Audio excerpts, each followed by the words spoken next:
Tom. Blimey, that was low. A very good morning to you, boys and girls. Yes, indeed, it's Captain Tom's birthday today, and I thought I'd do a nice little intro for him, just in case he's watching. Did you see the fly past on the BBC this morning and all the other... sorry, I haven't started the show correctly. Just a moment, please. Just a moment. Very good morning to you, boys and girls. It's Thursday, the 30th of April 2020. A warm welcome along to this morning's United Kingdom Talk, coming to you as always live from Television Centre here in Royal Berkshire, boys and girls. A very good morning to you.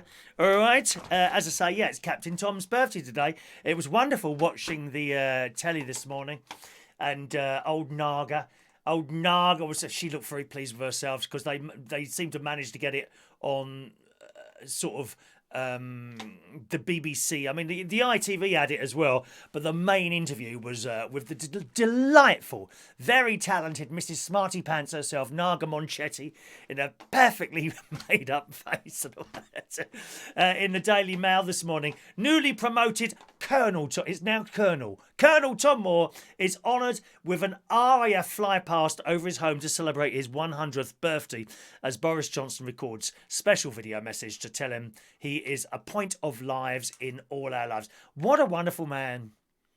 What a wonderful, wonderful man he is. Raising all that money, 29, 30 million, something like that it's gone up to now. I'm sure that'll go up again today.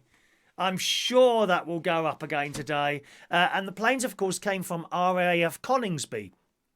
Now, if you, those of you that have been with us, were with the show more than sort of, what are we now? More than, blimey, it's 3 months now, isn't it? Just a minute, January, February, March, April. More than 4 months ago. If you've been with the show for more than 4 months, you would have seen the programmes coming from our Lincolnshire television studio complex, and there's a bit right at the end, okay, where you see a plane landing. That is RAF Coningsby, okay, and that's where those two planes took off. Wonderful to see those planes in the sky, isn't it? Anyway, good morning, gang. That's one birthday. I've got quite a few birthdays today. It's my mate's birthday today, but I doubt he'll be with us sort of for the main part of the show. He's not usually here, so we'll just do him with the rest of the birthdays, unless he makes an appearance, which is fantastic. Rather dull out there this morning, I must say. Very dull out there indeed. A bit chilly.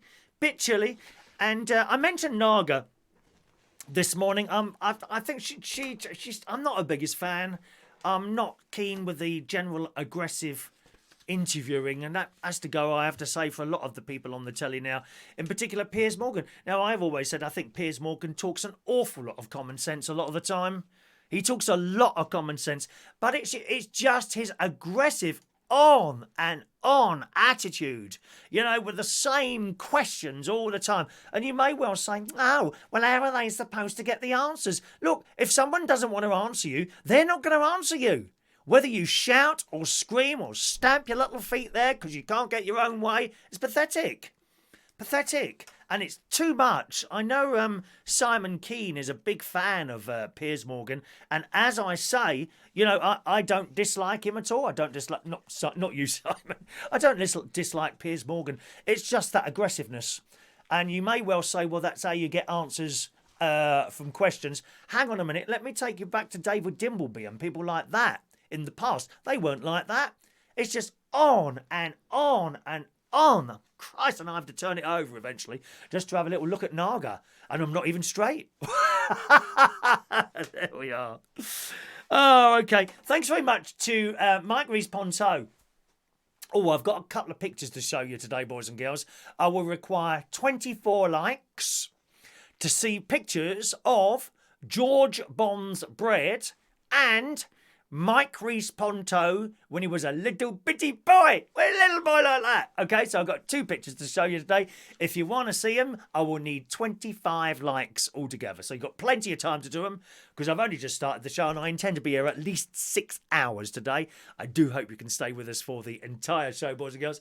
Mike wrote, I just thought you might today like to take a look at this, as you're quite partial to ginger biscuits. Now, for some reason, I couldn't get the picture down off there. I kept right-clicking, but it wasn't saying save as. It just kept coming up with a plus sign. I don't know why. So I can't show you the picture. It says, I came across these ginger biscuits by accident a while ago. Since then, I've bought 4 tins. They are called Nyakers, Nyakers. Nyakers Ginger Snaps. And they're made in Sweden. They come in huge, decorative 900-gram tins. And they're a thin biscuit made with real ginger to a secret Swedish family recipe. I'm not really a biscuit lover, but these are delicious. In fact, once you've eaten one, you can't stop yourself from eating more. See, that's the problem.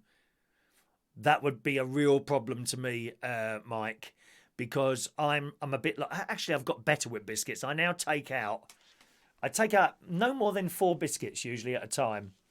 And the ginger snaps that I mean, seem to be getting smaller and smaller. They'd just be like a little pill eventually, wouldn't they?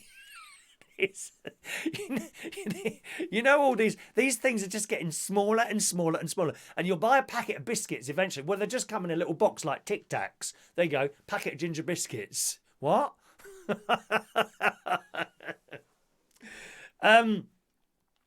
But yes, I have had that problem before, opening certain sorts of biscuits. The worst ones for me, Mike, are Cadbury's Fingers. Oh God, no! That's it. If I open the box, they will all go. There are no Cadbury's Fingers in here. That being said, I took my life in my hands last night. Oh, I'll tell you about it during a show. I don't want to give it all too much. How are we doing on? Oh, only 9 likes so far. Perhaps they don't want to see you, Mike.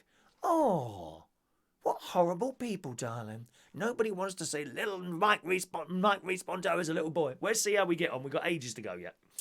And they're £8.99 a tin with a minimum order of 2 tins, plus £4 for the postage and packaging, I suppose. So he sent me a link, and they look quite nice. On Amazon, they're £12 a tin. Oh, hang on. Yeah, but they might be... free postage if you just want the 1 tin, I suppose. 8, 9, 10, 11, 12. Yeah. So if you want 1 tin, it's probably better. 8, 99, 9, 10, 11. Oh, it's the same price for 1 tin. Okay. Well, that's not too bad, is it? Yeah. So I might well try some of those, Mike.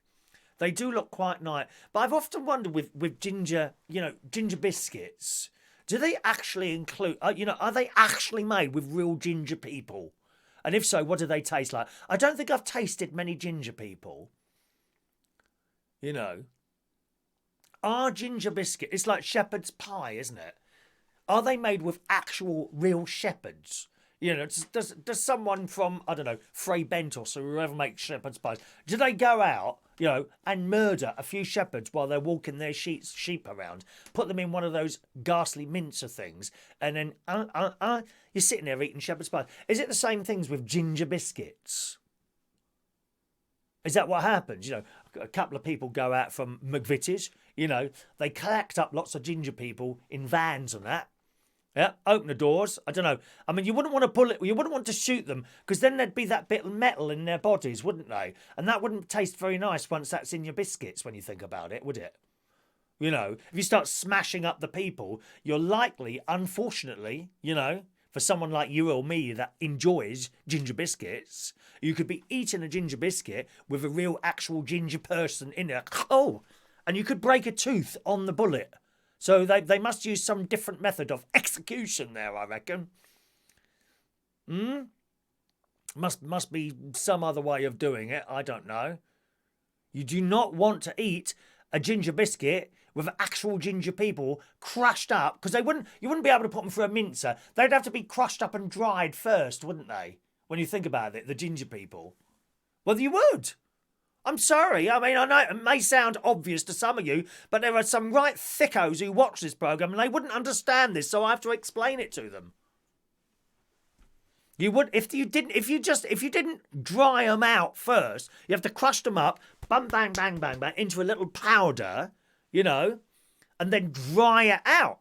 Because if you just minced them up and then maxed it together, you open your biscuits. Oh no, all soggy. I'm sorry, dear. I'm not eating soggy ginger, people. That's just not pleasant at all. They've got to be dried out first, dear, on some sort of conveyor belt, perhaps. Just a suggestion, you know. Talking to ginger people, Prince Harry is missing the army, according to the Daily Mirror this morning, and tells Pans his life has been turned upside down. I don't know if he's happy or not, really. I feel concerned for that chap. I do. I know he's got a lady that he loves and all that, but to give up so much for one person, I don't know if it works. When you do find, and I'm sure it's the same for the ladies, you know, you meet someone, you get married, all those things that you used to do, oh, I don't really like you doing that. And I had that a couple of times. You know, oh, I don't really want you to do that. And it works the other way as well, of course, for the ladies. Perhaps you used to go out to, I don't know, to some sort of club or something like that to do, not necessarily a nightclub, but, you know, do learning something or perhaps cooking or some club or something like that. And the husband, no, I don't really want you going out anymore. I want you here with me. You know? And I think, in a way, being on your own, as indeed I am, you have many, many advantages. Many advantages. In the Daily Mirror, the Duke of Sussex left the army in 2015, having undergone 2 operational tours of Afghanistan and qualified as an Apache helicopter commander. The Queen stripped him of his military appointments in March. Well, she didn't have much choice, I don't think. A well-placed source told the Daily Telegraph the Duke of Sussex, who stepped down as a senior royal last month, has revealed to pals he's really missing his time as a soldier and his military appointments. I suppose you would do, because you've got all your mates there. No mates anymore. There's just him and her and the baby. Is that enough for someone? You might think that's a little bit, you know, not nasty, but strange thing to say. I think you would miss all these other things. On one hand, you've got a wife that you clearly loves and a child that you would clearly love. But to give up so much other stuff, there's room for everything, isn't there? Isn't there? As part of the deal which saw the Prince and his wife abdicate to North America, the Queen stripped her grandson of his appointments, which included Captain General of the Marines, Honorary Air Commandant Royal Force Honington, Commodore-in-Chief, and some other little bits and pieces there. The source continues, he was in a happy place when he was serving in the army. Then he met Meghan, and since then his life has been great. But I don't think he foresaw things turning out quite as they did. I'm sure he didn't. But it remains to be seen how Harry gets on in the years to come. You know, you've got the usual suspects saying, oh, I'll give it a year for the marriage and all that, you know, the doom glowers. I hope not. I hope not. I hope not. I hope that is Harry happy. And if he's not happy, he can always be turned into a ginger biscuit, can't he? And put in one of those beautiful tins that Mike Reese-Ponto has sent through. All right. I went out this morning. I always open the front door in the morning to have a look out. Oh, is it cold today? I stick my nose goes out the door much earlier than any other part of my body. I put my nose up. Is it okay? Then I put the rest of my head out and I have a look around. And my neighbour was out there skipping. She does skipping as part of a keep fit sort of routine type thing. Yeah, actually, she quite enjoys doing it. That takes a lot of effort, skipping. When's the last time you did skipping, eh? Go and get yourself a rope. Go and get yourself a rope and start skipping. Or a piece of anything, really. It needs to be sort of fairly heavy, otherwise it won't go round you. Try some skipping, see how long you last. And can you do us a favour? Can you video yourself doing that so that if you go arse over tit, then we can all sit there and kill ourselves laughing? That would make a really good video. I'm sorry, I just like things like that.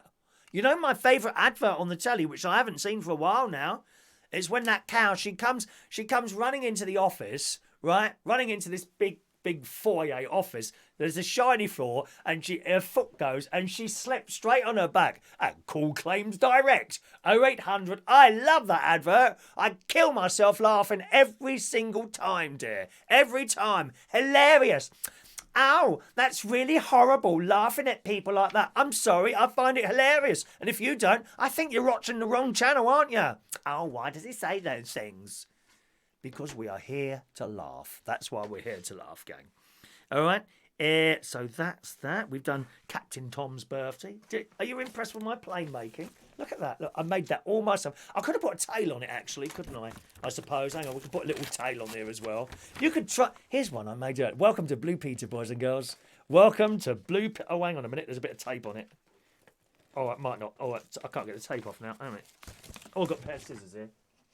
These are the same scissors that I cut my eyebrows with. Do you do yours? Do you? I'll do your messages in a minute when I can be bothered. 1 minute now. Let's have a go. I hope there's a couple of interesting messages today. I really do. I find quite of them really boring, some of them. Depending on who's writing them. Here we go. Captain Top. Here we go. Let's put a little tail on it. There we are. Look, look. Look, I can do that. Can you do that? Did you know you could do that? Da, da, da, da, da, da. He would be proud of this. This is better than some old Spitfire flying up there. God's sake, man. Who paid for the petrol for that? Hope that's come out of his 29 million or 30 million, whatever it is.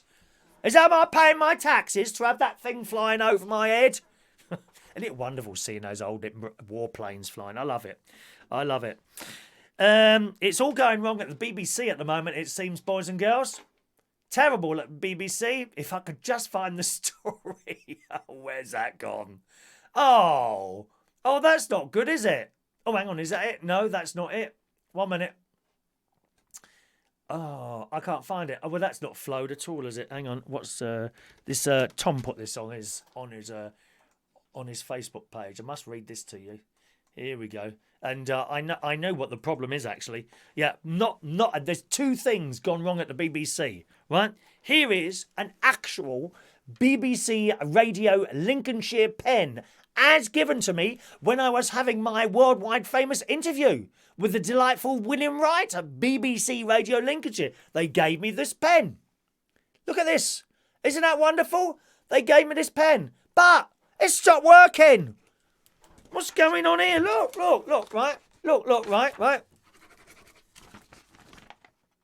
What's going on here, William? William Wright? Jono? Giving me a pen like that don't even work? Are you for real? God's sake. Or is it, is that how long I've lasted? Have you moved on to someone else now? Is that what it is? BBC Radio Lincolnshire pen doesn't work. It's outrageous. It's outrageous. That's not the only thing that's going wrong at the BBC. Oh, no. There's news on the BBC website this morning. Well, I say website, You see the website. I see the actual raw feed now. Because I am one of their stars. You know that, don't you? Coronavirus. BBC needs to make £125 million savings this year. Now, this is the story they're feeding you. And I'll tell you the real reason afterwards, OK? The BBC said it will have to think hard about every pound it spends on new programmes because of financial pressures during the current lockdown. Delays to a new licence fee regime for people over 75 and problems collecting fees are among the challenges cited. Staff have been told the BBC will have to find £125 million worth of savings this year. Senior leaders will take a pay freeze until August 2021, and all non-essential recruitment will be put on hold as part of the I'm so sorry. As part of the cost-cutting measures, staff will also be invited to work part-time or take unpaid leave if they find it helpful during the lockdown. And there's much more to that story. And they're blaming the coronavirus. I'm going to tell you now, and this is our little secret, boys and girls. This is our little secret. The reason the BBC are having to save £125 million is you remember, you may have seen me on the BBC Look North show, yeah, plus my various interviews with various local radio stations all over the country, namely BBC Radio Lincolnshire. And what I didn't tell you is that I did get a fee for that, which strangely enough was £125 million. And that, I don't want you to tell anyone that. That's a secret between you and me, okay? That was my fee for appearing on Look North. I mean, the weatherman was going absolutely mad when he saw what I got for that 2 minutes. Even Amanda, who interviewed me, she almost quit the job. She was so angry, so angry. £125 million I got for that interview. Now they're palming it off. They're palming it off as something to do with the coronavirus. Terrible. My friend Tom Edwards, he won't have any of it, dear. He knows the real reason. £125 million I got for that,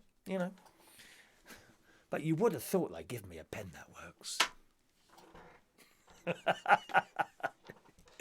Oh dear. Well, this is enough foolishness. Shall I read some of your messages? Oh, I don't know if I can be bothered, to be honest. Let's have a look. Right. Good morning, Michael Lawrence, Daniel Woodhouse. Morning to Gavin Bass, Jason Hughes, John Aitken, Adam the Plumber. Hello. You're right, darling. There's Mandy, Peter Wright, Michael Pullman. Hello to you. Oh, we got these super drawer as well today. I nearly forgot that. We got the super drawer today. Someone's going to win another fridge magnet. Incidentally, I'm very pleased to announce all letters have now gone out. Peter's. Oh, Peter? No, not Peter. Oh gosh, what's his name now? Who won the bingo? Have I got his name there? Oh God, was it Keith? Keith? Oh gosh, who won the bingo last night? Hang on, I did write to him to tell him his parcel's now waiting to be picked up. They're picking up his parcel today. Is it in my bin folder? Because I've replied now, haven't I? No, not there. James, was it James? Keith? Oh, I can't remember. Whoever won the bingo and the T-shirt on Sunday night, that's downstairs at this moment as we speak, waiting to be picked up by the nice international courier type people from my house. I've managed to post the letters. There's a story to that, which I will be telling you. Don't worry about that, okay? So it's all happening, and we're due to see Super Draw within the show today. So someone else today is going to win one of our very exclusive 2020 fridge magnets, all right? Just a reminder, gang, when we give out those raffle tickets, make sure you write down the numbers, because from this Monday, I'll only be reading you the number and then it's up to you to claim. It's no point saying, ow, did I win? Not telling you, okay? You need to write down the numbers. If you lose the numbers, unlucky. Look at it the same way as losing 200 quid worth of cash down the back of your chair, except, which is possibly where you might find your raffle ticket numbers if you forget what they are. Morning to Michael Pullman, Mick Davenport, Jason Hughes in the house. Hello, Colin Coates, Michael Lawrence, Sean Bye. Difficult to remember all the names that you've already read out as you go along. This is why I finished. This is why I miss some of them out sometimes. Morning to John Aitken. Yes, that's right. Colonel Tom now, 100 years old today. Isn't that fantastic? So he was so pleased with himself on the telly this morning. I like it, you know, when the old boys who were something to do with the army or that, and they have the jacket on and all the medals that he proudly, and so he should be proud. Yeah, you can just imagine what the lefty liberals are saying, can't you? Oh, don't even go there. Morning to Daniel Woodhouse. There we are. Claire, good morning, Claire. Claire enjoyed the fly past this morning. Maybe not so quite impressive as the TV version, but still very moving. What do you mean? Mine was not as impressive as the one on the TV, Claire. Wow. Oh. A bit hurt by that. All that effort to be criticised by Claire of all people. I am very, very disappointed with you.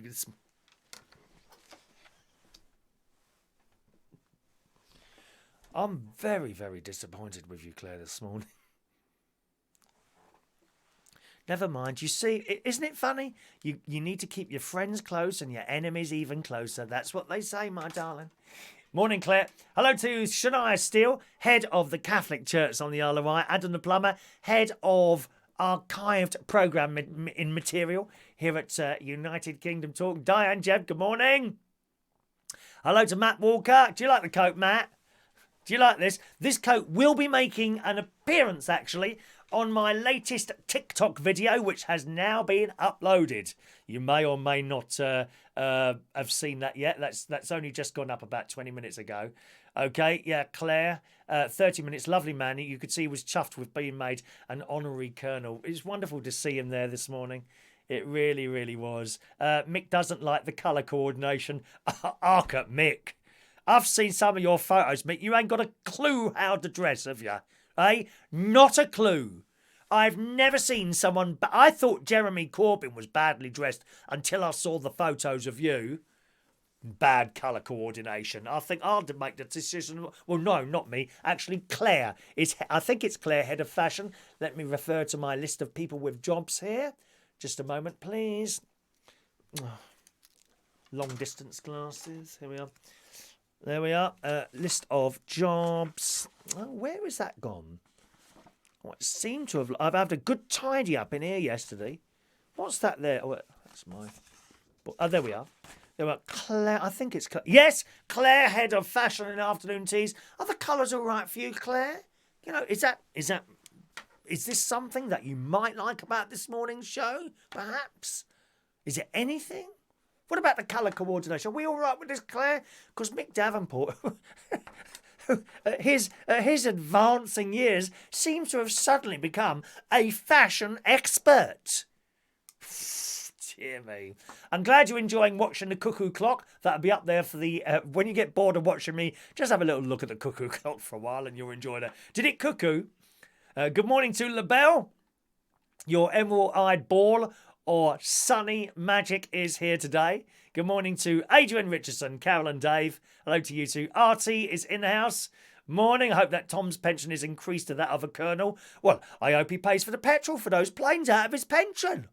Is that coming out my tax? Is that what I'm paying my tax for? Pay for petrol for some planes to go willy-nilly flying all around the sky? It's outrageous.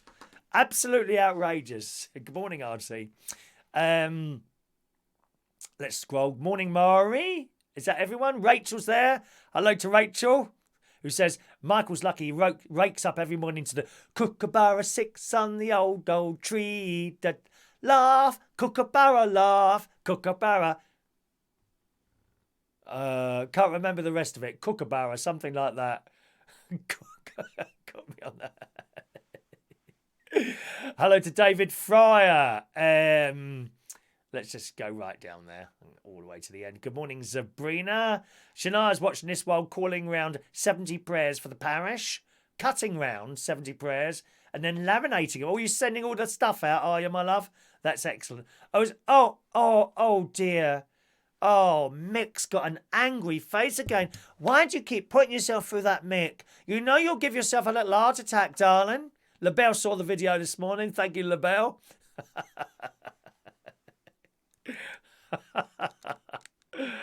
Did BBC Lancashire pay you in Brussels sprouts? No, cash. A bloke come round and give me 100, what was it? 1.25 million or 125 million pound cash, which is in the garden if you want to come and try and dig that up. I mean, looking at you, to be honest, I'll be very impressed if you manage to do 2 shovels with the spade and then have to sit down and have a rest, to be honest, Artie. Good morning to you. I don't know if you were with us the other day. I mentioned about the binoculars. I took them out for the first time the other night. I can't believe how much you can see in the sky with a pair of binoculars. Because you look, as I said, I don't think you were with us that night, but I was looking up in the sky. I went to try and see the satellites and went out at the wrong time, didn't I? I think it was you that mentioned I was an hour late. So I got my binoculars, put them up there, and in areas where you think there are no stars, suddenly you can see all these stars with a pair of binoculars. But I find it difficult to keep them still. Is it advisable to buy some sort of stand or something? I hope they're not very dear, are they? Because I don't want to be a professional astronomer or anything like that. You know, do they have some sort of stand or something like that that you can purchase for binoculars? There's George Bond there. George Bond is there. I've got a picture of something that George sent in this morning. I will need, what did I say, 24 likes. I will need 24 likes to show you both the picture of George Bond that is sent in, of what George Bond has sent in, and also a very, very young Mike Rees-Ponto. If you want to see those pictures this morning, click the like button. We need 24 likes. We're getting there. We've got 16 at the moment, so just a few more on there. All right. Well, I risked my life last night, boys and girls. I risked my life. And I went to Aldi.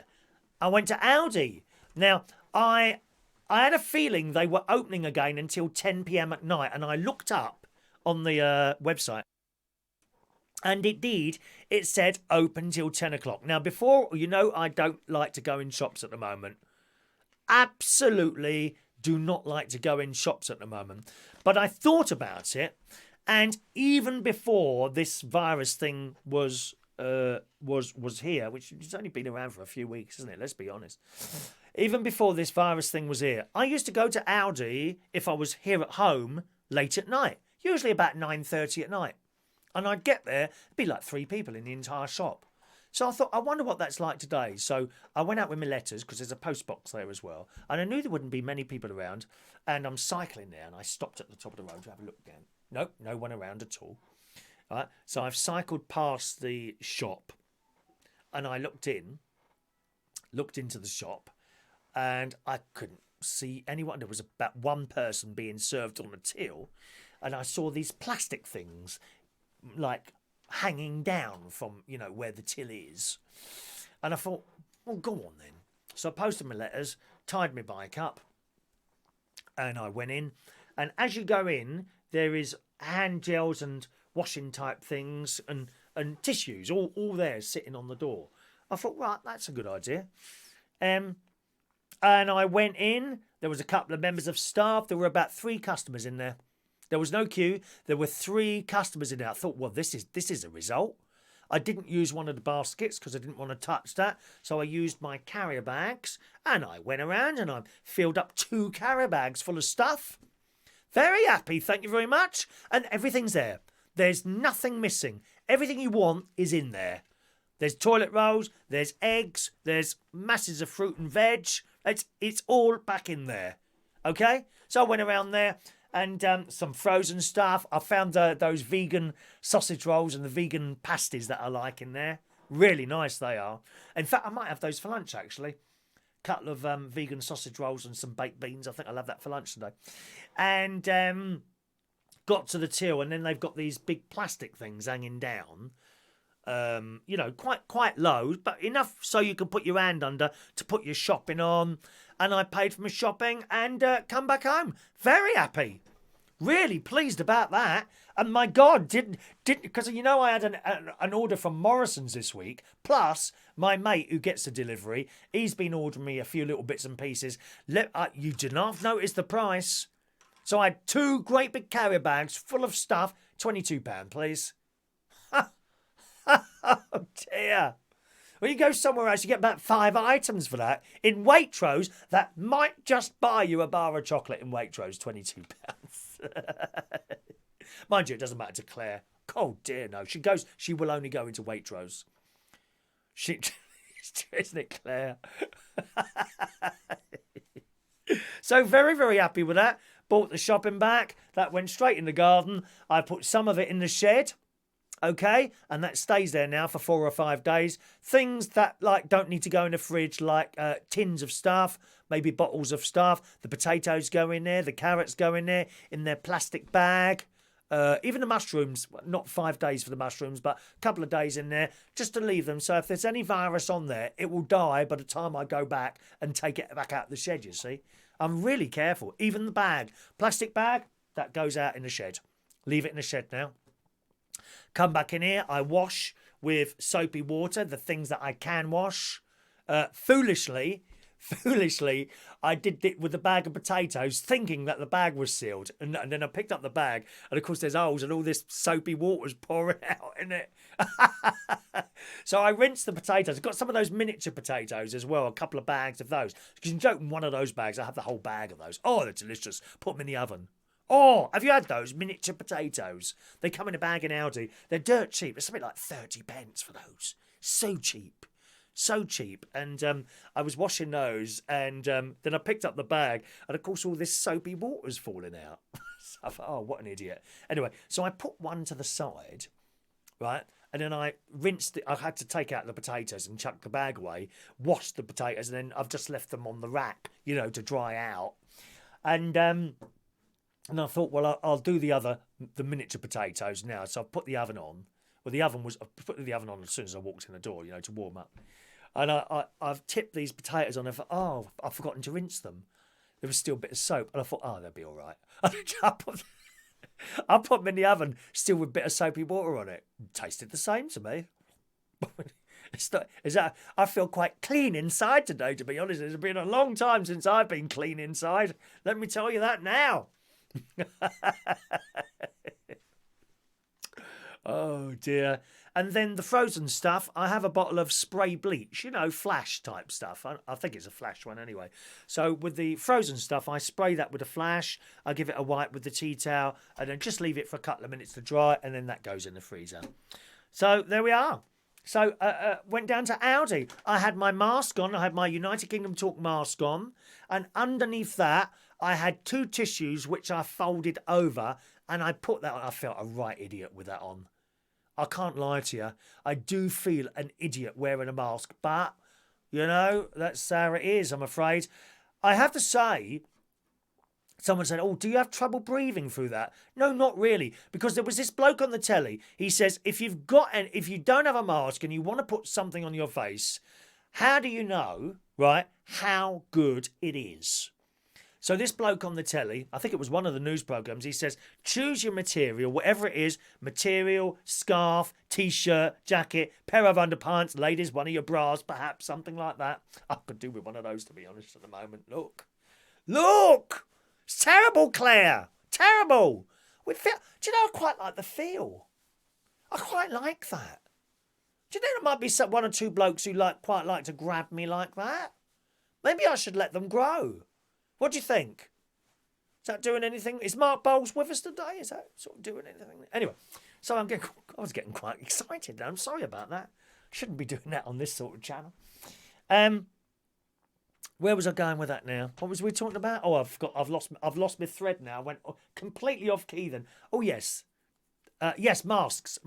Okay, and tissues, anything like that. He said the way to tell how good they are, that the easiest way to tell, not necessarily foolproof, okay, is literally to get whatever it is you're going to use and hold it up to the light, and the more light you can see coming through, the less useful it would be. Okay? Now, take a tissue. Sadly, I've only got a used one here, boys and girls. But if I hold that up there to the light, I can see quite a lot of light coming through that, right? Now, if I fold it in half, not so much light coming through. There you are. And I think the bloke, the worst thing he tested, strangely enough, was scarves. You know, scarves. He held that up. Well, I mean, the light was just pouring through them. Anything with big holes, waste of time. You need something with tiny, tiny holes, and then even then, fold it over a couple of times. And I have to say, I put it on my face. What I did is I put the mask on my face. I haven't got one here now. I haven't got my mask here. And I had 2 tissues underneath, which I folded like that, and right. Breathing in is okay. It's breathing out. It's vile. It's vile because you breathe out and your hot air doesn't leave quickly. You know, like this. When you do like that, right, the hot air is just going straight out. When you breathe out like that, the hot air and the moisture comes back at you, and it's not a pleasant experience. Let me tell you, I went in that Audi, I walked round, I was in there no more than 10 minutes maximum. Maximum 10 minutes I was in there, and I was out again, and by the time I was out, that tissue was damp. It was damp. Not pleasant. But what else can you do? You know, one of those things. So I got all my shopping for Aldi, as I say, come home, washed it all, put it all away, had my dinner. It was quite nice. And then it's happened again. It's happened again. I thought, I'll just go outside, right? Because the kitchen, the back door's like this. So the kitchen's like that. And then the garden's there. And there's like a step there. You know what I've done again, don't you? It's happened again. I fell over and twisted my foot again. I don't know how I'm doing this. Weird, isn't it? I put my right foot out, and as I've gone to turn around, I thought, well, I didn't actually fall this time. I grabbed hold of the door handle, but nevertheless, my foot twisted again, went from under me. I spoke to my mate last night on the phone. It's his birthday today. He's 47 today. And he says there could be a lot of reasons for that. It may be that you're just not looking where you're going. I said, well, how can this be happening now? I've lived here for over 25 years now. And then in the space of 2 weeks, it's happened twice. Never happened before. Why is this happening all the time? It's the other foot, not the one I twisted. It's the other one now. It just doesn't seem to be stable. He said it could be that your foot is just going from under you. He said, or it might be something to do with loads of different things or whatever, you know. It's weird. It's weird. I was saying to him on the phone, the strange thing now is I've known him now for about 29 years, coming on 30 years. In 4 years' time, in 3 years' time, I will have known him for longer than I was with my dad. I was with my mum and dad, of course, not just my dad. But when my dad died, I was 32. How weird is it? And I've known him 29 years now. That's really weird, isn't it? Really weird. But we'll see what happens. So I've had another fall. It was a bit, I don't know what it's like now. Let's have a look. It looks a little bit swollen up. It's not hurting like it was last night. I didn't hurt it as bad as I did. I've just got up and I thought, how have you managed to fall over again? It's ridiculous. Right, how are we doing with these likes? Oh dear, we don't look like we're going to get enough likes today, gang. We want 20, what did I say, 22 likes? We want 22 likes to be able to show you the pictures of George Bond and a very young Mike Rees-Ponto this morning, gang. All right? We need 3 more. Otherwise, you don't get to see them. Otherwise, you don't get to see them. LaBelle is in the middle of making some lovely more TikTok videos. Fantastic, LaBelle. Don't give up. You're so good at that, my love. You provide the there you go. I've got a job for LaBelle. LaBelle. Entertainment provider. Entertainment provider on this channel. There's a job for LaBelle. Okay, I'm thinking of jobs for everyone on this channel. LaBelle gets entertainment provider. Michael Pullman. Yes, Michael Pullman. Michael Pullman is head of nature. Head of nature, Michael, all right? That's for you. I'm giving everyone jobs on here. Don't ask for one. I'll just work them out as we go along, my loves, okay? Sean, real men don't worry about colour. Their clothes are, we just sniff them to see if they are clean. Like me. That's exactly like me, Sean. Thank you very much. There you go. That works for me. RT, a good way to use binoculars to look at them in the skies, to wrap up warm and then lie on your back. Yes, I could see that happening. Unfortunately, I couldn't take that over. I was over there in the forest. There's a big clearing there, and then the sky is completely open. That's where I was there. But it is like that. You think they're straight, but they're moving around like that all the time. Perhaps it's the start of Parkinson's disease. I hope not. Sorry, Sean, about that one, but you never know, do you? Excuse me. Have you tried mini hash browns? Oh, are those little potato things, aren't they? Yeah, they're all right. Don't McDonald's do those mini hash browns or something like that? Jason goes out with a quilt around his head, but end up sleepwalking. Thank you, Rachel. I will have to be careful then, my love. Incidentally, good morning to our silent viewers as always this morning. Hope you're well today. How are we doing? 23 likes. Okie doke. Time to show you the pictures. First of all, we've got a picture of... Is Mike Rees-Ponto with us this morning? Have I seen him come up this morning? He might not be there. Never mind. George Brown has been baking bread. Here it is. Look at that. Yes, please. And for those of you that want to criticise that, not every loaf of bread has to look exactly the same. There's nothing wrong with that. Looks absolutely delicious, George. And may I ask how long that lasted like that? I bet that came out of the oven and you cut slices off straight away. I bet it's gone already, isn't it? I bet that loaf of bread lasted about 20 minutes before you ate the whole lot. Oh, dear. If you've got a bread machine, as you know, they are absolutely deadly if you're trying to lose weight. Because you just take that bread out, don't you? And you scoff the lot. Terrible, really. Oh, Mike Rees-Ponto is indeed here. Oh, that's a good question. Jason, Sean, what's the limit of turning your boxer shorts inside out? You dirty git. Mike Rees-Ponto, what did he look like as a little boy? Here he is. Oh, did you decorate that tree yourself, Mike? Not very well done, is it, my love? Did you throw those decorations on that tree? Good God. What's that in the corner? What's that in the bottom left corner? Is that something you've made? Is it a robin? That's a robin, isn't it? Did you make that? Oh, little Mike Rees-Ponto. What happened? What happened to you, darling? Terrible. There you go, darling. All right. Thank you, Mike Rees-Ponto. As always, gang, if you've got anything to send us, please just send me one photo. Don't start sending me endless photos because you will be blocked. Anyone I get fed up with, I just send them all straight into the spam folder. Be warned with that. All right, there you go. Just send it through there, Chris at UnitedKingdomTalk.co.uk. Perhaps if there's a little story attached to your picture as well, you could put that in as well, and I'd be happy to show those for the correct amount of likes, which changes by the hour, depending on how I feel about it. Trench foot. This is a very serious thing, trench foot. And I gotta say,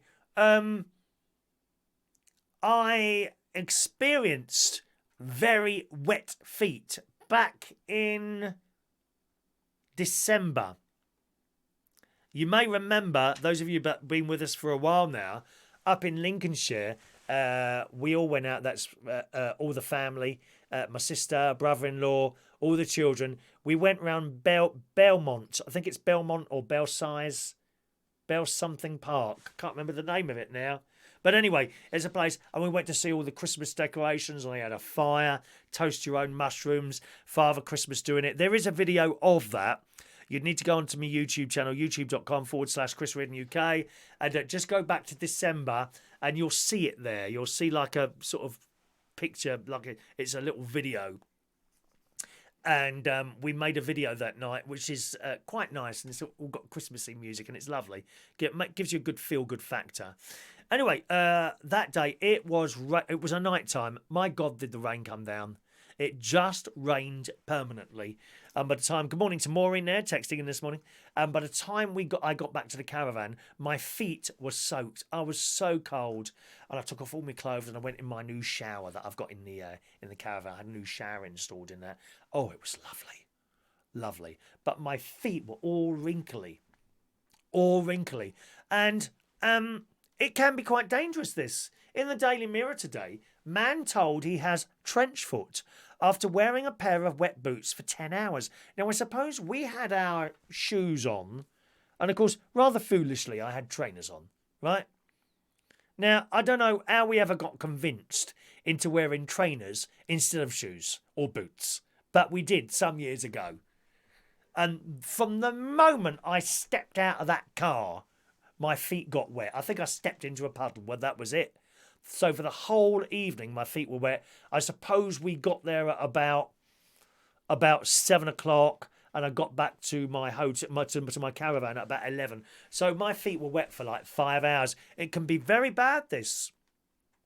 In the Daily Mirror, a worker who spent hours walking on muddy grass with a hole in his boot posted a photo of his foot afterwards, and no one quite knows what to make of it. If you've ever stepped in a puddle a long way from home, you know how uncomfortable it can be to soldier on with a soggy sock. Oh, it's horrible. I mean, it's just horrible. The skin on your feet can start to rub as it softens, and you quickly forget what it was ever like to have dry feet. When you get home, you give them a long, hot soak to warm them back up, and everything is back to normal, right? Well, no, it's not. It's not. If you've been out there that long, very bad. A man was wearing a pair of boots with a crack in the leather on his toes, shared a photo of his foot after working on muddy lawns for 10 hours, and it's left people thoroughly freaked out. So if I can explain, you know when you go swimming, and you're in there for, in my case, about an hour, most people probably about half hour, 40 minutes, and your hands are like all a little bit wrinkly. Imagine that, but 100 times worse, and your skin colour has gone grey. That's what this bloke's foot looks like. It says, posting the image, it was captioned, "My foot after wearing a wet boot with a hole in it." He said it didn't hurt too much now he was home and showered, but that his foot was badly sensitive, wicked sensitive. The photo, one person replied, "I thought this was a used latex glove or something. This is nasty. Please see a doctor." Another asked, "What corpse did you steal that foot from?" And I mean, really, it does look like a dead man's foot. That's how bad it is. 10 hours. 10 hours in a boot with a soggy sock on. Very bad. Attempting to be of more help, someone said it could lead to blisters, ulcers, and even permanent nerve damage. Advised to clean and dry it thoroughly before elevating the foot and leg, seeking medical help if it didn't improve. So there we are. So a wet foot you know, and it is blooming uncomfortable when you get a wet foot, isn't it? And you leave your sock on there. It can be very, very dangerous. Make sure you dry your feet next time, my darlings. All right. On the subject of the decorations that Mike did there. Oh, where's that gone now? It's gone now. My mum did the tree decorations. I was about 9 years old there. Was that a little robin? I'm sure that was a robin in the corner there. Looks fantastic. Good morning to Tony King. Hello to you, Tony King, sir. Good. Excellent. David Fryer, I've got a small video of my back garden. How can I send it to you? Try it on the email. It should come over on the email, David. And then I have to be able to download it as well. All right. Don't send any exe files. I don't open any of those. They go straight into the bin. All right, my loves. Good. Another story here. And then we'll do... how are we doing on time? Then I think we'll do the super draw. And this is a young Muslim boy. This is in this morning's Metro. And he's very clever, of course. Religious people of all denominations, anyone who goes to church, mosque, synagogue, temple, anything like that, we can't do it at the moment. You know, me, every Sunday morning, I set myself up in front of the telly, and my local church, not the one closest to me, the one I go to, or one of the two that I go to, is live streaming. And I set myself up in front of the telly, as indeed Shania and many other people do. And we do exactly as we did in church, except have the Holy Communion. We can't have that.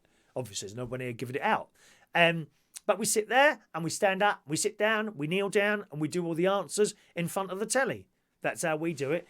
Well, this young Muslim boy, fantastic. A boy has responded to the closure of mosques during lockdown by building his very own mosque out of cardboard at home so he can celebrate Ramadan.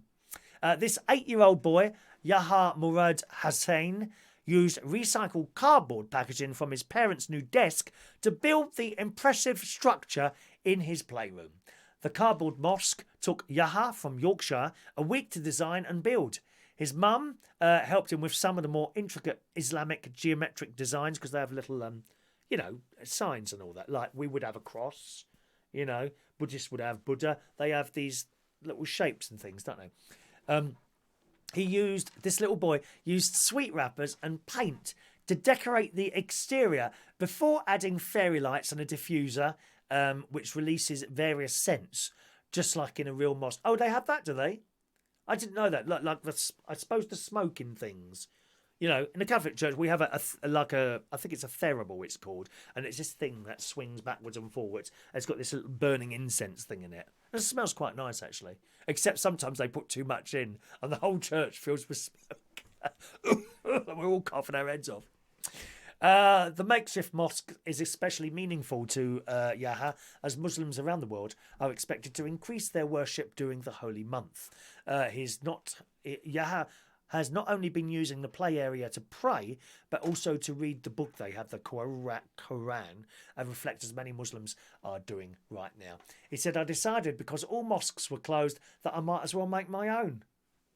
I wanted to make it a special area and a peaceful place in the house. It's magical and it makes me feel happy when I go there. Isn't that brilliant? And there's various pictures. This is in the Metro. I'm going to post this. I'll put this on my Twitter. If you want to have a look at it, my Twitter is Chris Reardon UK. All right, let's just post it on.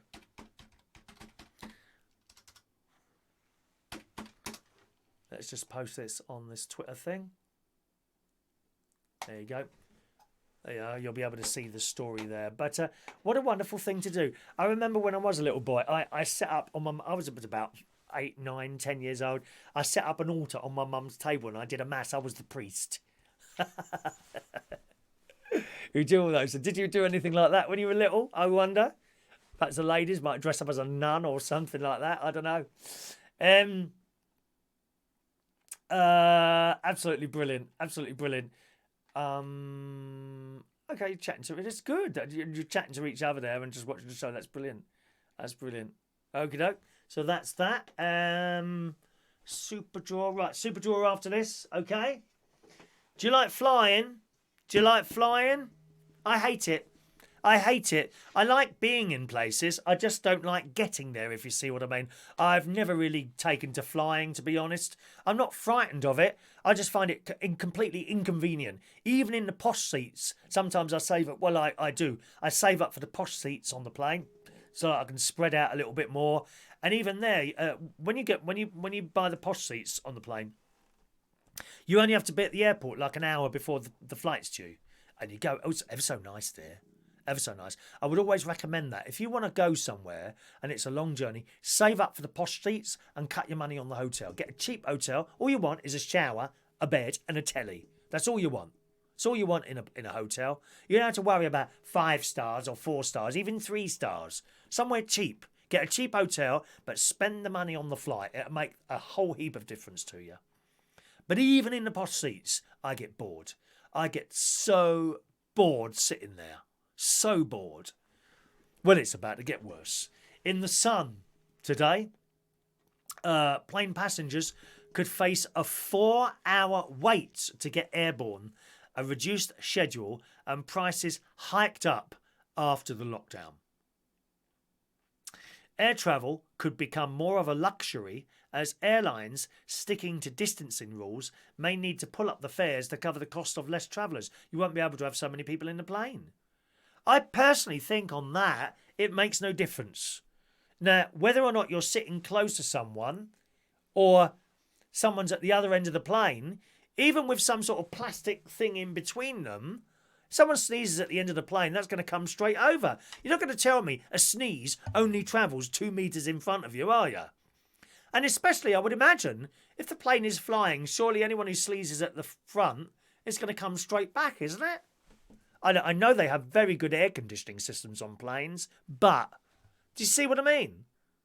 However, people could be forced to have pre-flight health checks to ensure they're fighting fit before going abroad. Travellers may need to wear masks or cover their faces with scarves to prevent any spread of coronavirus. Well, I tell you what, I won't be getting on a plane if you have to do all this. What's the point? What's the point of sitting there so uncomfortable, dear, with this thing on your face? It's bad enough wearing it for 10 minutes an hour yesterday. Awful. You see, imagine sitting there on like a 3 or 4 hour flight, or if I should go to Australia, a 24-hour flight with this mask on your face. Oh, it'd do my head in, that would. These extreme measures could be in place for the next 5 years, as experts warned, and as the world reels with the effects of what's going on at the moment. Wizz Air, who are they? Never heard of them. Wizz Air is due to start commercial flights on Friday, one of the first to do so, meaning others will follow suit soon. Anyone travelling on board one of their planes must wear a face covering and will be kept distance from others as they fly. So that's interesting. Social distancing rules means airlines can only fill 20% of their flights. But because it's only when a plane is 80% full that the airlines recoup their costs. So a plane's got to be 80% full for the airline to get flat. More than that, they're making money. Didn't know that, did you? Airfares could be significantly raised. Well, they'd have to, wouldn't they? How else are they going to do it? How else are they going to make any money? The airlines, remember, they're not a charity institution. And it always makes me laugh, these people that moan about people making money and what have you. Not a registered charity, are they? They're there. They are a business to make money. And it has to be said, while you sit there moaning about the fares, no, is anyone dragging you, kicking and screaming onto a plane? No. It's like these people that come into pubs, moan about the price of the drinks. They completely forget the rates that people have to pay, the members of staff, cleaning materials, stuff that has to be bought in to serve you for your pint, which has probably cost £5. Has anyone dragged you, kicking and screaming into a pub? No, you decided to go, so sit down, shut up and drink your drink. There we are. So I can't see myself getting on a plane or going anywhere, which is a shame because I've been starting to make a list of places that I'd quite like to go. Israel is at the top of the list. I'd like to do the whole Jesus thing again that I did a few years ago, which I really enjoyed. You know, absolutely enjoyed that. But one of those things, isn't it, really? One of those things. Okay, we're going to do the super draw now. Let's just see. Anyone saying anything of interest there? No, everything all right there. Mike, it's going to change the world as we have known it. People think we will be over in a couple of months. I don't think so. I never said that in the first place, Mike.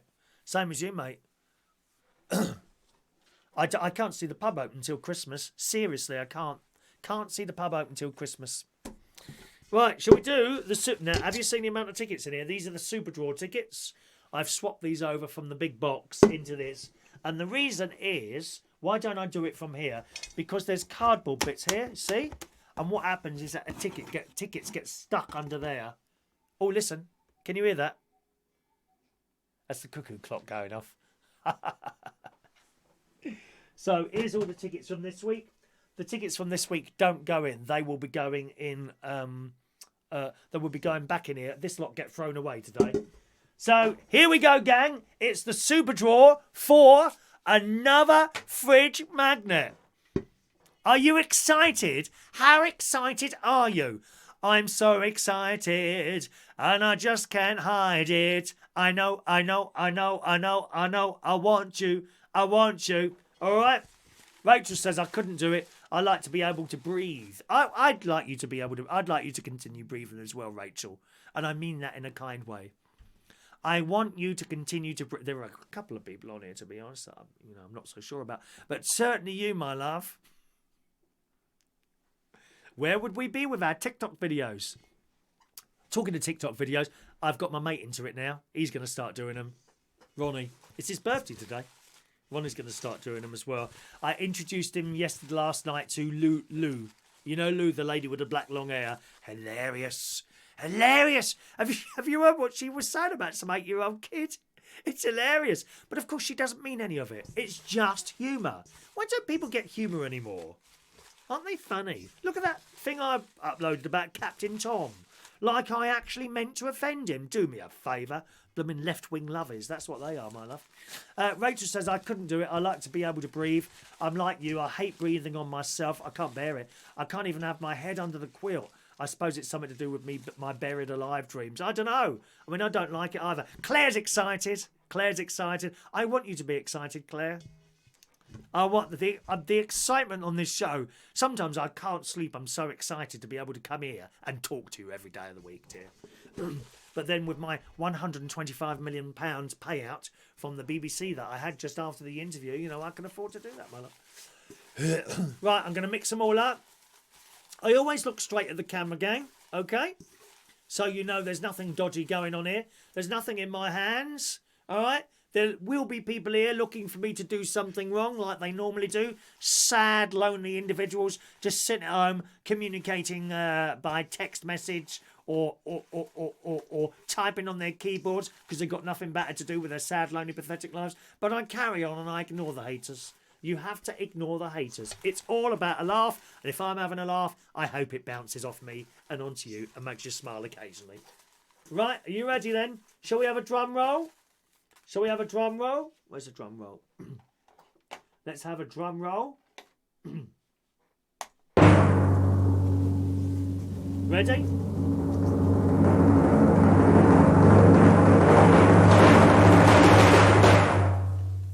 I have a ticket. Now, this is the last time I'm going to read you the name of the winner. Okay, boys and girls, this is the last time.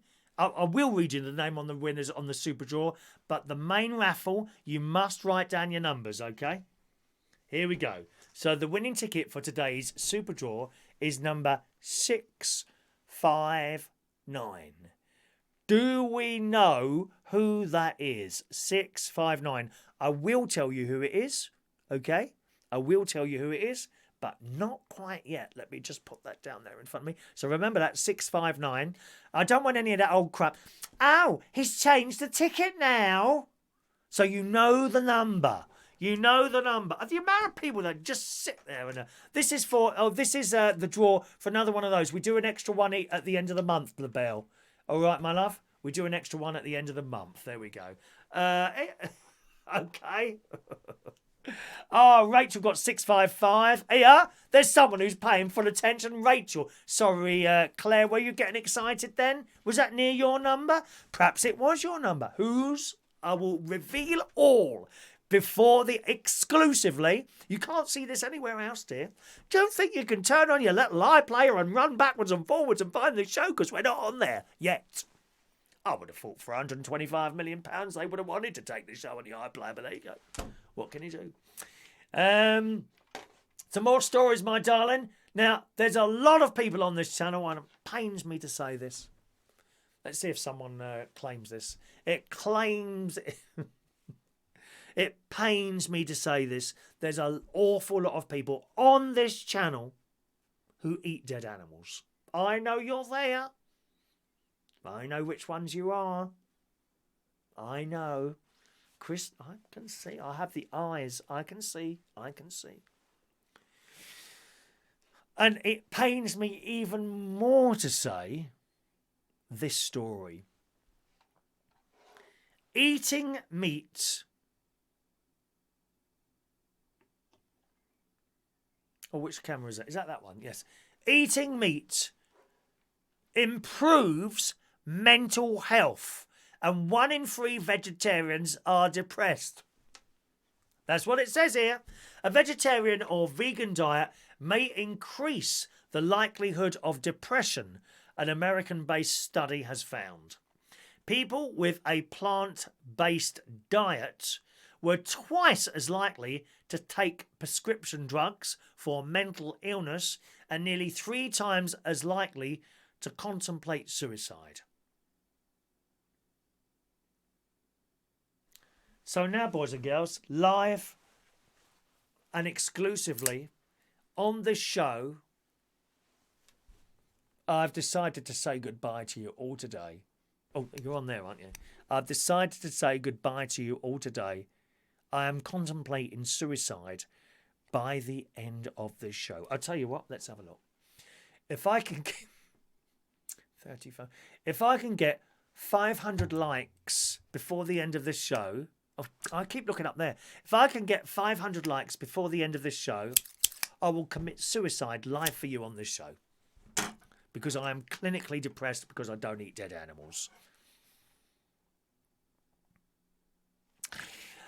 People with plant-based diet were twice as likely to take prescription drugs or for mental illness and nearly 3 times as likely to contemplate suicide. The report, which looked at more than 160,000 people, also found that a shocking 1 in 3 vegetarians suffer from depression or anxiety.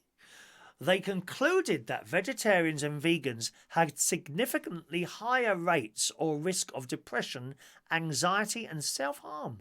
The researchers suggest that avoiding meat may be a behavioural marker indicating people already with poor mental health.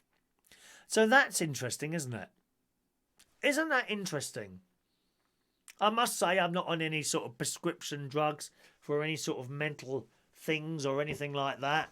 But nevertheless, that does make quite interesting reading, that story, I have to say. Whether or not it's going to happen, I don't know. I don't know. I don't know, darling. Oh, lots of people are saying no. Oh, well, I might not. I might not.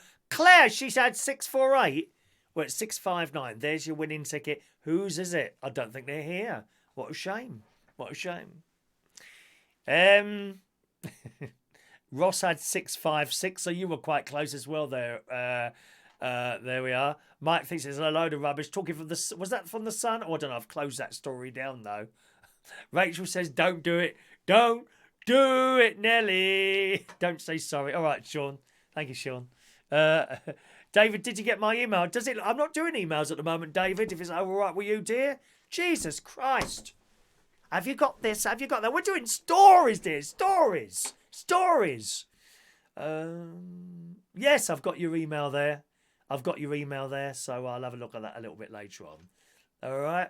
Thank you, David. Much appreciated for that. I did very well last night. I've virtually done all my accounts. I'm really pleased with myself. I got all the stuff. My bed, my spare room, there's a bed in a double bed. It's covered in papers now. all in little piles, waiting to be put into a box. All I've got to do is the big printout of my entire accounts for the year, and then I can put that in a box, and I'll probably get the Hermes people. I'll get the Hermes people to come along and collect my my thing there. All right. Turkish hairdressers, fantastic. Absolutely fantastic. Fantastic. Mick, can I go and get some popcorn before you do it, Chris? Yeah, please feel free. Do you have the sweet or the salt popcorn, Mick? I'm a bit of a sweet popcorn for me. You can get some really nice popcorn actually with toffee and stuff like that covered over it, can't you? It's quite nice. Yeah, quite enjoy it. Oh, is it 11:10? Good God, where's the time gone? So we've done the little boy's story there. I think that's it then. Okay, I've got one more story. One more story for you today. And then we'll do the raffle and then the birthdays. Okay? And it's James Bond. Dana ba ba ba ba ba ba ba ba ba. I like James Bond. In the Daily Mirror this morning, Daniel Craig will depart the role of 007 when his next film, No Time to Die, is finally released. We're looking in November to be released. But again, I must say, I can't see cinemas being open in November. I honestly can't. You know, this whole virus thing, I'm sure that most of you who are watching this channel, I like to think most of us think fairly alike. We have our little jokes and that, but actually we're all on the same level. Most of us on here. Do you know what I mean? And I think most of you are probably like me. You're a type of person who thinks we must just carry on. You know, in the past, I have dragged myself into work. Seriously. Colds, flu, bad legs, bad backs. You've seen me do it. Some of you have seen me at work, bent over in great deals of pain or hobbling around. You've seen me. I'm one of those person, and I'm sure there's many of you there, especially perhaps the ladies especially, who simply think we should always just carry on. But this is very, very different. And I honestly don't think you can. I really don't. We cannot just carry on. This is very, very different. Something that we've never seen before. None of us, anyway. Perhaps people in the past, you know, in olden time, in the sort of Spanish flu and all that. But we've never seen something like this. We can't just carry on because we might get it. This is very, very different. And I can't see the cinemas opening in November somehow. I really can't. I think they'll be one of the last things to open, similar to pubs. Unless, of course, they stick a load of plastic cubicles in there and then, you know, someone's touched the cubicle doors. Do you know what I mean? Anyway, so we'll see. It says in the Daily Mirror, Happy Valley actor James Norton is now the book's favourite to play James Bond after Daniel Craig leaves the role. James is 34, currently sitting at odds of 2-1 with leading bookmaker Coral. And there's a picture of him. I can't think what he's been in before, to be honest. His closest competition remains Bodyguard star Richard Madden at 3-1. Yeah, I thought he was good, as both have remained much mentioned names in the race to play 007. Others ranking highly include Tom Hiddleston. Yeah, he's good, isn't he? Michael Fassbender and Venom star Tom Hardy. Luther star... Oh, I just burped. How rude. I could feel the air coming up and I hoped it wasn't going to come up then. Luther star Idris Elba sits comfortably at 10-1, while Peaky Blinders leading man Cillian Murphy is at 12-1. I have no idea who that's going to be. I want the bloke who did the hotel thing. What was his name? Oh, maybe that was the Bodyguard, was it? Hang on a minute, let me just look him up. Bodyguard, Richard Madden. Is that the Bodyguard bloke? Richard Madden, where is he? Oh, Richard Madden, no. Ah, no, that wasn't him. There was another bloke. Oh, what was it now? I think he's got blonde hair, and he was in this thing where he was He was in a hotel. He was in a hotel and he started sleeping with a customer with loads of money. Oh, what was his name? It's got to be about 2 years ago now, that programme. Does anyone remember what that programme was? Anyone remember? Oh, Fran's bingo pen has run out. Oh, sorry about that. Yeah. Yeah, I can't remember what the name of that bloke was. Let's have a look down the names. Tom, Sam, Michael, Tom Hardy, Idris, Aidan. I don't recognise any of those names, to be honest. James Norton, who's he? Richard. Which one did I look at? Was it Richard Madden I looked up then? Let me see if I can find the name of that other bloke then. That I hoped it was going to be. He comes across as a bit posh. No, it's not Richard. No, that's not him. Anyone remember? Someone must remember what that was. Jack Loudon. Who's he? Jack Loudon. Hang on. I don't know any of these people. Isn't it awful not being able to know these people? Jack Loudon. Actor. No, not him. No, I can't remember who it was now. Who was the favourite, did I say, at the beginning of the show? Tom Hiddleston. Oh, that's it, Tom Hiddleston. That's the one, Tom Hiddleston, Night Manager. That's who I hoped it was going to be. He kind of just, when I was watching him, I thought, that's the new James Bond when he was doing the Night Manager. Excellent programme. I don't know if it's on the iPlayer or not. You may well have seen that, the Night Manager. Really good. So there we are. So that's the favourite of the going to be 007. I think I might quite make a good James Bond, perhaps, would I? Never, I don't know. Right, let's do the raffle tickets. If you like a raffle ticket, please speak now. Those of you that have asked by email, then I will reply to your email, my loves, and sort you out with that, okay? And we'll wait for your email requests there. Let's have a look. Good morning to Parkness, just joining us there. You're probably right the first time with his, perhaps. I'm sure I was. Andy Pandy. Is Andy Pandy arrived as well? Go on, gang. Let's have your raffle ticket orders and I'll sort these out. Let's just chuck these ones away. So they're all done now. And then I will tell you who won this week's raffle because they're obviously not there. Obviously not there. They'd be very pleased. I don't think this particular person's ever won anything, actually. Tony King, 524. Matthew Van, 525.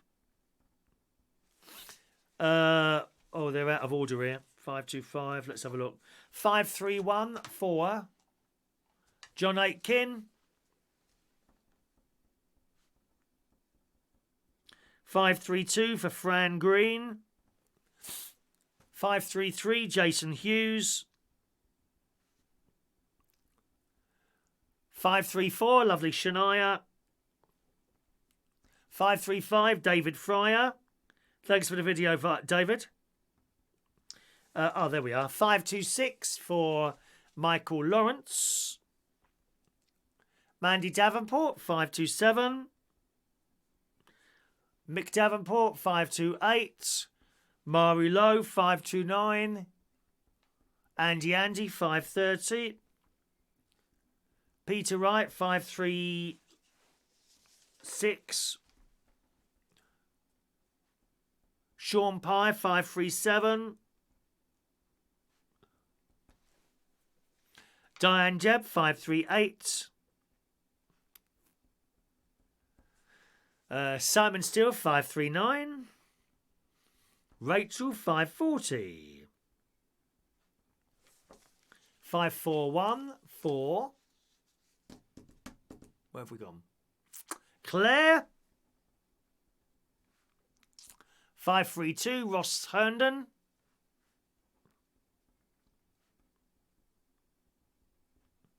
Okay. How are we doing? Did you get my photo last night, Chris? No. Nope, no photo for you from you. Do you want to try it again, darling? There's the email address. Send that through there. No photo from you there. Nothing there, no. All right, is everyone? Is that everyone? Yeah, if it's gone sideways, as long as I can download it, I can do something with that. Don't worry. I'm able to sort of technically do that sort of thing. Right, if I've missed anyone out from the raffle, please speak now. Meanwhile, we want to do today's birthdays. And happy birthday today to my mate Ronnie. Good morning, 47 years old today. He won't be watching this, but never mind. Happy birthday to Ronnie today, 47 years old. I've got him, he wanted one of those window vacuum cleaner things. So I've got him one of those, which I'll be delivering a little bit later on. He's just got into TikTok. So I would imagine, you'll know what I mean, Rachel. I would imagine last night he went to bed very late. I got him into him. It was about 11:30 when I left him. And he was looking up and down various people, absolutely loving it. And he's been slagging it off for ages. Oh, why'd you bother doing those stupid TikTok videos? I don't want to know. Don't send me any. Well, I've got him into it now, hasn't he? He can't put the phone down. So good morning, Ronnie. Happy birthday to you. Alex Reardon, my namesake there, 23, and spelt the same way as mine as well. So happy birthday to Alex today, 23 years old. Brandon Schmidt is 25 today. Happy birthday, Brandon. Bernard J. Lynch. Hello, Bernard. You wonderful man. A big happy birthday to you, sir. Jeremy Hughes today, 49 years old. Happy birthday, Jeremy. And Penny Taylor Young is 46 years old today. Happy birthday, everyone. And of course, Captain Tom today. Captain Tom, you never know if he's watching, is 100 years old today. How fantastic is that? A 100-year-old man raising £30 million for the NHS. Unbelievable. Happy birthday to each and every one of you.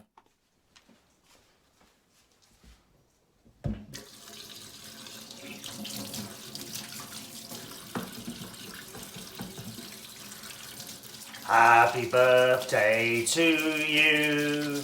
Happy birthday to you.